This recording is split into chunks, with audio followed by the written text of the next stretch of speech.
Capítulo 1. Etimologia, significado e origens do conceito de umbral. O que significa umbral? O termo umbral vem do espanhol e também tem raiz no latim vulgar umbrare, significando limiar, entrada ou fronteira entre dois espaços distintos. É como uma soleira de porta, a divisão entre o dentro e o fora, entre um estado e outro. No contexto espiritualista, especialmente no espiritismo kardecista, o umbral representa o plano intermediário entre a Terra e as esferas espirituais mais elevadas, por onde muitas almas transitam após a morte do corpo físico.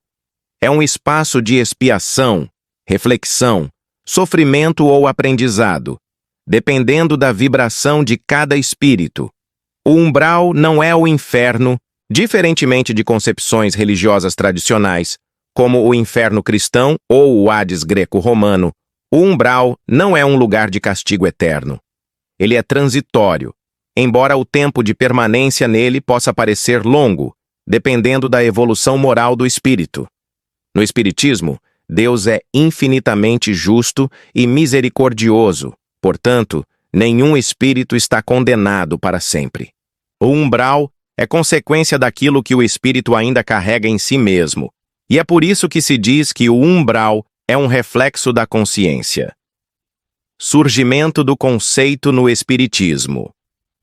O conceito de umbral como zona espiritual inferior foi amplamente difundido através das obras mediúnicas do espírito André Luiz, psicografadas por Chico Xavier.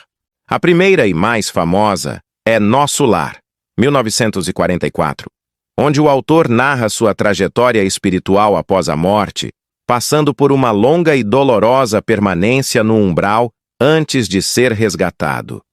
Embora Allan Kardec, o codificador do espiritismo, não utilize exatamente o termo umbral, a existência de regiões inferiores ou perturbadas no mundo espiritual é reconhecida em suas obras, especialmente em O Céu e o Inferno e o Livro dos Espíritos. A partir dessas bases, outros autores e médiuns como Ivone Pereira, Zilda Gama e Divaldo Franco também exploraram o umbral em seus livros, enriquecendo a descrição e a compreensão desse plano.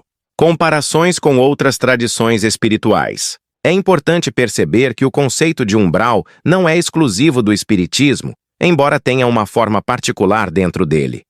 Em outras tradições, temos paralelos como purgatório, catolicismo, lugar de purificação após a morte antes de alcançar o céu. Bardo Thodol, budismo tibetano, estado intermediário entre a morte e o renascimento, onde a consciência enfrenta reflexos de sua mente. Duat, Egito Antigo, reino dos mortos com diversos estágios, desafios e recompensas. Sheol, Judaísmo Antigo. Morada sombria das almas, nem inferno nem paraíso. Plano astral inferior, teosofia e ocultismo. Dimensão densa, habitada por egregores, miasmas e formas pensamento. Portanto, o umbral pode ser entendido como uma dimensão psíquica e energética que se manifesta de acordo com os conteúdos mentais e morais do espírito, funcionando como uma zona de ressonância vibratória entre o mundo material e o espiritual. O umbral como fenômeno psico-espiritual. Em termos mais modernos, pode-se dizer que o umbral não é um lugar no sentido físico, mas sim um estado vibracional coletivo, uma região da psicosfera terrestre alimentada por milhões de mentes desencarnadas e encarnadas. Espíritos que ainda se prendem a vícios, ódio, obsessões, ambições materiais ou negação da própria morte, acabam por sintonizar com esse campo. Assim, o umbral é formado e mantido pelas próprias consciências que nele habitam. Trata-se de uma região densa, fluídica, energética, onde formas pensamento ganham vida, e onde o tempo e o espaço não obedecem às leis da matéria. Frases marcantes sobre o umbral. O umbral é zona de purgação mental e emocional. Nele, a alma revê a si mesma. Irmão X, via Chico Xavier. Não é Deus quem pune. São nossas próprias criações mentais que nos aprisionam. O umbral é a sombra da Terra no plano espiritual. O umbral, portanto, é uma zona espiritual intermediária, um campo de experiências para espíritos que ainda não estão prontos para planos superiores. Ele é temporário, formativo e reflete diretamente o estado interno do espírito. É, ao mesmo tempo, um lugar e um espelho. Capítulo 2. Estrutura e regiões do umbral. Inferior, médio e superior. O umbral, apesar de ser muitas vezes descrito genericamente como um único lugar sombrio, na realidade é estratificado em diversas regiões com diferentes níveis de densidade espiritual, vibração e sofrimento. Essas camadas não são compartimentos fechados, mas sim zonas vibracionais interligadas, organizadas de acordo com o estado moral, psíquico e energético dos espíritos que ali se encontram. Segundo as obras de André Luiz, principalmente Nosso Lar, Libertação, Obreiros da Vida Eterna e Ação e Reação, o umbral pode ser dividido em 3 grandes zonas. 1. Umbral inferior, ou subumbral, é a região mais densa, obscura e dolorosa do umbral. Equivale ao que muitas tradições chamam de inferno ou abismo. Aqui permanecem espíritos profundamente ligados a paixões inferiores, vícios extremos, crimes graves ou desequilíbrios intensos. Alguns nem sequer reconhecem que morreram, outros vagueiam em desequilíbrio profundo, dominados por ódio, obsessão ou desejo de vingança. Ambiente: trevas espessas, ausência de luz solar ou espiritual, clima permanentemente lúgubre, névoa, chuva escura, lama viscosa, presença de pântanos, charcos, vales desertos e zonas pantanosas, onde se escutam gemidos, gritos, choros. Formas pensamento horrendas tomam forma, monstros, vultos, larvas astrais. Habitantes: espíritos criminosos, suicidas violentos, torturadores, tiranos, obsessores e entidades vingativas. Espíritos que se unem em grupos ou falanges para manter vícios entre os encarnados, como o tráfico espiritual de substâncias. Espíritos que se alimentam da energia dos vivos, formando colônias de obsessores. Formas simbióticas ou grotescas criadas por remorso, culpa, ódio e desejo de dominação. Tempo de permanência: varia de acordo com o arrependimento, a mudança interior e o esforço do espírito para sair. Alguns podem passar décadas ou séculos nesse estado, embora o tempo real não seja linear como o terrestre. Função espiritual: apesar de parecer um lugar de punição, o umbral inferior serve como filtro vibracional e zona de esgotamento de cargas densas. Espíritos permanecem ali até que consigam modificar sua vibração e aceitem a ajuda de equipes socorristas. 2. Umbral médio, ou zona intermediária. É a região mais próxima da crosta terrestre, onde se concentram milhões de espíritos que ainda se sentem ligados à vida material. Não sofreram grandes desvios morais, mas também não cultivaram virtudes ou desapego. Muitos ainda ignoram que estão desencarnados. Ambiente: climas e paisagens que imitam o plano físico. Cidades sombrias, bairros escuros, construções em ruínas, hospitais decadentes, prisões mentais. Muitas colônias artificiais são criadas mentalmente por espíritos presos às suas crenças. Religiões extremadas, fanatismo, apego a status. Presença de verdadeiras zonas urbanas do umbral, onde milhares vivem vidas ilusórias, repetindo padrões da Terra. Habitantes: espíritos materialistas, orgulhosos, egoístas, ciumentos ou dominadores. Pessoas que se recusam a deixar seus bens, casas, famílias, crenças religiosas dogmáticas. Espíritos que criam igrejas, tribunais, cidades, clubes ou empresas no umbral, acreditando ainda estar vivos ou em missão. Muitos obsessores agem aqui, mantendo redes de influência sobre os encarnados. Influência na Terra. O umbral médio é outro plano de onde partem muitas obsessões. influências espirituais negativas e conexões com médiuns desequilibrados. Espíritos dali facilmente se comunicam com encarnados, em sonhos, vícios, doenças psíquicas e conflitos. Tempo e saída. Espíritos nessa região são frequentemente resgatados por equipes do bem, mas apenas quando se mostram minimamente dispostos a ouvir, questionar e aceitar ajuda. A maioria resiste à ideia de estar errada ou desencarnada. 3. Umbral superior, ou limítrofe, região de transição entre o umbral e as colônias espirituais mais elevadas, como a nosso lar. Aqui permanecem espíritos que carregam algumas mágoas, frustrações ou perturbações, mas já despertaram para sua condição espiritual e buscam melhorar. Ambiente. Claridade crescente, paisagens mais organizadas, rios tranquilos, colinas, pradarias. Regiões ainda cinzentas, mas já banhadas por luz difusa. Postos de socorro, centros de atendimento e pequenas vigilâncias espirituais que cuidam de desencarnados recém-chegados. Habitantes. Espíritos arrependidos, em recuperação, em tratamento psicológico e moral. Almas recém-desencarnadas, com laços familiares ainda muito fortes. Voluntários do bem que permanecem temporariamente nessa zona para ajudar no resgate de outros. Função espiritual. O umbral superior é uma zona de transição, acolhimento e regeneração. Muitos espíritos que saem do umbral inferior ou médio passam por aqui antes de seguirem para colônias espirituais. É como um hospital de recuperação para a alma. Movimentação entre zonas. O trânsito entre as 3 zonas não é fixo. Os espíritos mudam de região conforme seu estado de consciência e vibração. Não existem guardas ou grades.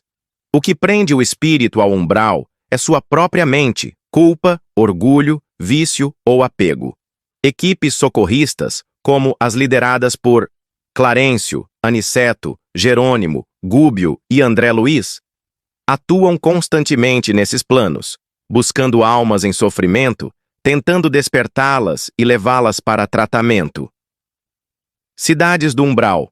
Nos livros mediúnicos, são citadas várias cidades dentro do umbral, criadas por grupos de espíritos obsessores ou coletividades mentais, regiões de culto fanático religioso, cidades científicas materialistas, zonas de prostituição, vício ou jogos, fortalezas de ódio e vingança.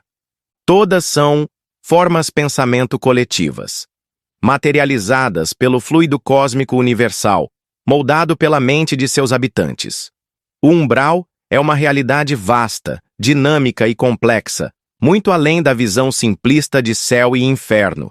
É uma zona de transição vibracional, com suas próprias leis, habitantes, paisagens, conflitos e aprendizados. Entendê-lo por camadas nos permite compreender melhor o caminho evolutivo da alma, os desafios do pós-morte e a importância de preparar-se em vida para a jornada espiritual. Capítulo 3. Quem vai para o umbral? E por quê? O destino espiritual após a morte. Ao desencarnar, o espírito não se transforma imediatamente em ser iluminado ou condenado. Ele apenas continua sua jornada, levando consigo tudo aquilo que cultivou em sua consciência. Crenças, vícios, paixões, medos, culpas, ódios, amor ou fé. A chamada morte apenas liberta o espírito do corpo físico, mas não muda sua essência. O lugar para onde ele vai após a morte não é uma punição nem um prêmio divino, mas sim uma consequência natural da sintonia vibratória que ele mesmo construiu durante sua vida corporal. A lei de afinidade vibracional. No plano espiritual, semelhante atrai semelhante. Isso quer dizer que um espírito se dirige naturalmente para o ambiente que mais combina com sua vibração interior. Espíritos com vibrações de amor, humildade, compreensão, aceitação e caridade são atraídos para colônias espirituais superiores. Espíritos com vibrações de egoísmo, vaidade, orgulho, vícios, ódio ou materialismo são atraídos para regiões mais densas, como o umbral. Essa atração não é forçada por nenhuma entidade superior, mas sim o resultado de campos vibratórios mentais e emocionais. Perfis mais comuns que vão para o umbral. A seguir, vamos detalhar alguns tipos de espíritos que frequentemente se encontram no umbral após a morte. 1. Materialistas radicais. Pessoas que viveram apenas em função do mundo físico, negando qualquer realidade espiritual. Após a morte, muitos sequer percebem que desencarnaram. Continuam presos aos próprios corpos, lares, empregos ou famílias, vagando em confusão. Exemplo típico. O personagem André Luiz, em Nosso Lar, que mesmo sendo médico e homem respeitado, ficou anos no umbral por seu orgulho, vaidade, egoísmo e sensualismo. 2. Viciados e dependentes energéticos. Espíritos que cultivaram vícios intensos em vida. Álcool, drogas, sexo, gula, jogo, poder, e permanecem ligados às mesmas sensações mesmo após a morte. Tentam se aproximar dos encarnados para sugar essas energias através de processos obsessivos. Muitos desses espíritos são utilizados em falanges trevosas e zonas de vampirização fluídica, tornando-se dependentes de centros de vício do umbral. 3. Suicidas e autoagressores. Não há uma regra absoluta, pois nem todo suicida vai para o umbral, e nem todo espírito no umbral cometeu suicídio. Mas muitos que provocam sua própria morte, especialmente com revolta, negação ou ódio, acabam presos por laços mentais ao corpo e ao local da morte, caindo em desespero. Observação. O Espiritismo trata o suicídio com compaixão, jamais com condenação. Cada caso é analisado pelas leis divinas conforme a intenção, a ignorância, a dor e as circunstâncias envolvidas. 4. Pessoas com forte apego à matéria ou à personalidade. Espíritos que mantêm apego obsessivo a bens materiais, famílias, títulos, empresas, religiões ou ideias pessoais. Muitos vivem como se estivessem ainda encarnados, repetindo rotinas, tentando tomar conta de seus bens ou famílias. Cria-se uma realidade mental ilusória, em que o espírito acredita ainda estar vivo, mas em um mundo que lhe parece hostil, estranho ou indiferente. 5. Fanáticos religiosos ou políticos. Espíritos que usaram crenças religiosas, ideologias ou lideranças para manipular, dominar, julgar ou oprimir.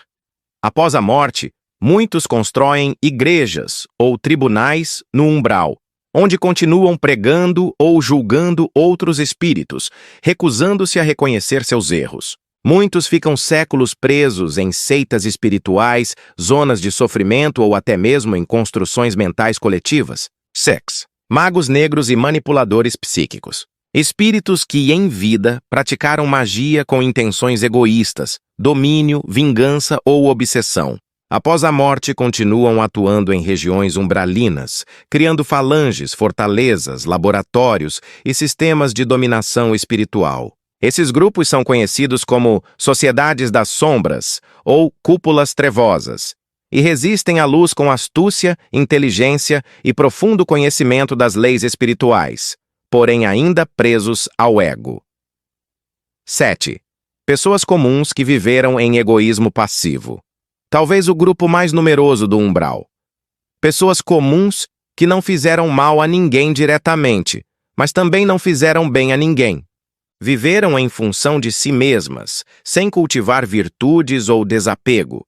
Esses espíritos permanecem em regiões sombrias do umbral por falta de luz interior, não por castigo, mas porque ainda não desenvolveram a vibração necessária para subir às esferas superiores. O caso dos médiuns e espiritualistas. Curiosamente, muitos médiuns, líderes espiritualistas e pessoas envolvidas com o conhecimento espiritual também podem passar pelo umbral após a morte, especialmente se usaram seus dons para vaidade, lucro, manipulação ou ego. agiram com orgulho espiritual, se considerando evoluídos. Negligenciaram a responsabilidade moral que o conhecimento espiritual traz. Como dizem os espíritos, quanto maior a luz, maior a sombra projetada se não houver vigilância. A importância do arrependimento e do despertar. O umbral não é eterno. Mesmo os espíritos mais caídos podem ser socorridos, mas é necessário arrependimento, humildade e disposição para mudar. Os espíritos socorristas, como os liderados por Clarencio, Lísias, Tobias, Gúbio, Sânzio e tantos outros, percorrem essas regiões em busca de almas dispostas a serem resgatadas. Muitos preferem continuar sofrendo do que aceitar ajuda, devido ao orgulho, raiva, incredulidade ou apego à dor. O que nos salva do umbral? Não é a religião, não é a aparência de bondade, não é o status social, não é a quantidade de missas, orações ou cultos. O que realmente eleva o espírito são as qualidades morais profundas, como amor incondicional, compaixão e empatia, caridade desinteressada, desapego, autoaceitação e perdão, busca sincera pela melhoria interior, ações em favor do bem comum. O umbral não é um castigo, mas sim um reflexo do que carregamos em nosso interior.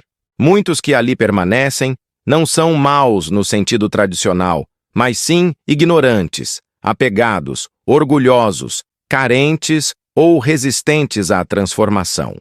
Saber disso nos convida à vigilância, à reforma íntima e à prática diária do bem para que, ao desencarnarmos, possamos seguir para planos mais luminosos, sem a necessidade de atravessar as sombras do umbral. Capítulo 4. Ambientes e criaturas do umbral. Paisagens, cidades, seres e fenômenos. O umbral é uma região espiritual caracterizada por sua densidade vibratória, dramaticidade psíquica e diversidade de formas e ambientes. Cada porção do umbral é moldada pela vibração coletiva dos espíritos que nela habitam, gerando paisagens grotescas, pesadelos vivos, prisões mentais e construções sombrias. Neste capítulo, exploramos detalhadamente os diferentes tipos de ambientes encontrados no umbral e as criaturas que ali habitam, sejam consciências humanas desencarnadas ou entidades deformadas por suas próprias escolhas. Paisagens e atmosferas do umbral 1. Regiões nebulosas e pantanosas. As regiões mais densas do umbral se assemelham a verdadeiros pântanos espirituais. A atmosfera é turva, escura, com neblina permanente e odores desagradáveis. Muitas almas se encontram ali rastejando, gritando, clamando por socorro ou simplesmente se debatendo em alucinações causadas por sua própria mente em desequilíbrio. Lá, o tempo parece não passar. Os sons ecoam de maneira distorcida e o ar é pesado, quase sólido, dificultando qualquer movimento. É comum que espíritos vejam visões torturantes de seus erros, criados por sua própria culpa e remorso. 2. Regiões desérticas ou rochosas. Outros trechos do umbral são marcados por um deserto espiritual estéril, com solo rachado, temperaturas extremas e um céu permanentemente acinzentado. Montanhas escuras e rochas afiadas pontuam a paisagem. Ali se refugiam espíritos mais endurecidos, que não gritam nem choram, mas permanecem em isolamento, frieza emocional e revolta silenciosa. 3. Cidades espirituais trevosas. Sim, há construções no umbral. Cidades e fortalezas foram erguidas por inteligências sombrias ao longo de séculos. São ambientes extremamente organizados, com hierarquia, controle e aparente funcionalidade, mas baseados no medo, no controle e no vampirismo fluídico. Essas cidades funcionam como verdadeiras prisões mentais para os espíritos que se ligam a elas por afinidade. Muitas têm aparência de templos, castelos, tribunais ou metópoles modernas em ruínas. Em algumas delas, entidades se fazem passar por deuses, mestres ou governantes. 4. Ilhas de delírio e criações mentais coletivas. Certos grupos de espíritos formam micro-realidades mentais no umbral. Nessas regiões, o espaço é moldado por crenças compartilhadas, como religiões fanáticas que mantêm fiéis presos a dogmas apocalípticos, hospitais psíquicos onde médicos e pacientes se aprisionam mutuamente, campos de batalha eternos com soldados que ignoram a própria morte, pseudo-paraísos artificiais, mantidos por espíritos que não querem aceitar sua verdade interior. Seres e entidades do umbral. Nem todos os seres que habitam o umbral são humanos desencarnados. Diversas formas de consciência habitam essa região, incluindo criações mentais, seres degenerados e consciências coletivas. 1. Espíritos desencarnados perturbados. São a maioria. Incluem vítimas e agressores, suicidas, obsessores, materialistas, magos, corruptos, indiferentes, vaidosos, manipuladores e todo tipo de espírito em desequilíbrio moral. Podem assumir formas grotescas, deformadas por sua autoimagem distorcida. 2. Larvas e formas pensamento. São criações psíquicas que se alimentam da energia mental negativa.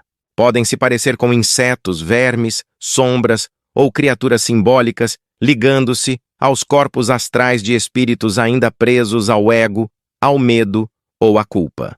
3. Elementais desequilibrados. Forças da natureza que foram corrompidas pela energia humana.